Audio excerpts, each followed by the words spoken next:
ខ្សែដែលបញ្ជាក់ថាអ្នកមានទេវតាថ្នាក់ខ្ពស់តាមថែរក្សាឬក៏មានបរមីថ្នាក់ធំតាមគ្រប់គ្រងចាវីដេអូនេះខ្ញុំនឹងបកស្រាយលម្អិតទៅលើខ្សែផងជាមួយនឹងឆ្នាំទាំង4ដែលអ្នកនោះគឺមានញៀនពិសេសពីកំណើតតែម្ដងចាឥឡូវយើងចាំមកមើលអំពីចាខ្សែក្រងសាំងសិនសម្រាប់ខ្សែក្រងសាំងនេះខ្ញុំធ្លាប់បានប្រាប់ដែរអ្នកដែលមានខ្សែក្រងសាំងល្អមិនមានការខូចខាតមិនមានអុចខ្មៅមិនមានខ្សែកោះមិនមានខ្សែដាច់អ្នកនោះតែងតែជីវិតមានភាពរុងរឿងទោះបីជាមិនសូវមានខ្សែជំនួយក៏ដោយណាចាគេហៅថាខ្សែ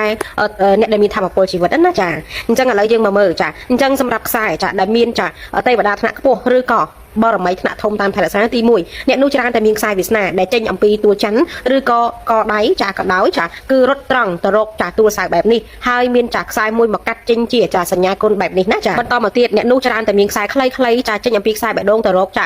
នៃចានាងដៃចាផុតនាងដៃគេហៅថាទួលព្រះអាទិត្យហ្នឹងចាហើយចាខ្សែនោះតែងតែមានចាជើងទប់ជ្រែងចេញជាត្រីកោណក្រោមចាដៃនាងឬក៏ភពអាទិត្យហ្នឹងទៅទៀតណាចាបន្ថែមមកទៀតចាក៏ច្រើនតែមានចាខ្សែចាតូចបញ្ឈរនៅក្រោមទួលពុតចាឬក៏នៅក្រោមចាកូនដៃនឹងឯងណាចាបន្ថែមមកទៀតចាក៏ច្រើនតែមានចាគេហៅថាខ្សែក្រវ៉ាត់នៃភពចាប្រហោះឬក៏ខ្សែតូចខ្លីៗកោងដែលជាខ្សែសប្បុរសចានៅលើតួប្រហោះផងដែរណាចាហើយមួយទៀតចាចំណុចមួយទៀតដែលអាចសម្គាល់បានអានោះគឺច្បាស់ណាស់ចាគឺពាក់ព័ន្ធជាមួយនឹងខ្សែការពារជីវិតគេហៅថាខ្សែបុណ្យខំក្រងខ្សែជីវិតគឺវាដោះអែបជាមួយនឹងខ្សែជីវិតបែបនេះណាមានន័យថាអ្នកនឹងគឺមានបុណ្យខំក្រងតាមការពារមិនងាយប៉ះពាល់ជួបគ្រោះថ្នាក់ហានិភ័យយ៉ាងណានេះមួយគឺច្រើនតែយករួចខ្លួនបានគ្រប់ពេលបន្ថែមពីនឹងទៀតចាឬក៏มันមានខ្សែសញ្ញាគុណនៅកណ្ដាលបាតដៃទេចាក៏មានចាគេហៅថាខ្សែញៀនពិសេសដូចគ្នាមានកម្លាំងស្មើដូចជាសញ្ញាគុណដែរគឺខ្សែចេញអំពីទួលច័ន្ទទៅរកចាទួលអគារខ្ពស់កោងបែបនេះគឺគេហៅថាខ្សែញៀនពិសេសអញ្ចឹងសម្រាប់ខ្សែពីរនេះគឺមានអត្ថន័យដូចគ្នាទេណាចាមានឥទ្ធិពលដូចគ្នាគឺសំដៅទៅលើអ្នកដែលមានញៀនពិសេសដូចគ្នាទេអ្នកដែលដឹងរឿងរ៉ាវរឿងហេតុមុននឹងកើតឡើងតាមរយៈដឹងដល់ញៀនចាឬក៏តាមរយៈយល់សពចាជាមនុស្សដែលមើលចិត្តមនុស្សធ្លុះដឹងយល់ពីចិត្តមនុស្សនឹងឯងណាចា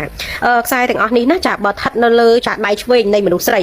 នោះគឺមានចាឥទ្ធិពលចាគេហៅថាខ្លាំងឬក៏អ្នកតាមថែរក្សាគាត់នឹងខ្លាំងបើសិនជាខ្សែទាំងអស់នេះស្ថិតនៅលើដៃស្ដាំឬប្រុសគឺរឹតតែខ្លាំងដូចគ្នាណាចាបើសិនជាខុសពីអ្វីដែលខ្ញុំនិយាយនេះចាដោយថាមានខ្សែទាំងអស់នេះហើយប៉ុន្តែមនុស្សស្រីស្ថិតនៅលើដៃស្ដាំវិញមនុស្សប្រុសស្ថិតនៅលើដៃឆ្វេងវិញគឺមិនសូវជាមានកម្លាំងប្រមាណទេពិសេសបន្ថែមទៀតបើសិនជាចំចាទីតាំងដៃចា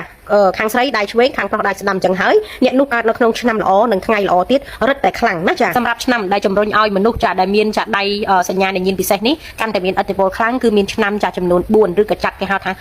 ចំណាប់ថ្នាក់លេខ4ចាមានន័យថាចាចំណាប់ថ្នាក់លេខ1ខ្ពស់ជាងគេគឺមនុស្សដែលកើតនៅក្នុងឆ្នាំរោងចាបន្ទាប់មកចំណាប់ថ្នាក់លេខ2គឺមនុស្សដែលកើតនៅក្នុងចាឆ្នាំម្សាញ់ទីចំណាប់ថ្នាក់ទី3ចាគឺមនុស្សចាដែលកើតនៅក្នុងឆ្នាំមមីចំណាប់ថ្នាក់ទី4គឺមនុស្សដែលកើតនៅក្នុងឆ្នាំកុលបញ្ជាក់បន្ថែមសម្រាប់សញ្ញាខ្សែនៃញៀនពិសេសឬក៏ទេវតាតាមថែរក្សាឬក៏បរមីថ្នាក់ធំតាមថែរក្សានេះបញ្ជាក់ផងដែរទោះបីជាកាត់នៅក្នុងឆ្នាំល្អខែល្អក៏ដោយចាំមកវេលាល្អទៅទៀតចាបើមនុស្សនោះស្ថិតចាដៃរបស់គាត់ទម្រង់ប្រអប់ដៃរបស់គាត់ស្ថិតនៅក្នុងធាតុទឹករឹតតែខ្លាំងមិនងាយមានអ្នកណាធ្វើអំពើអំព័ន្ធត្រូវគាត់ឬក៏មានគេហៅថា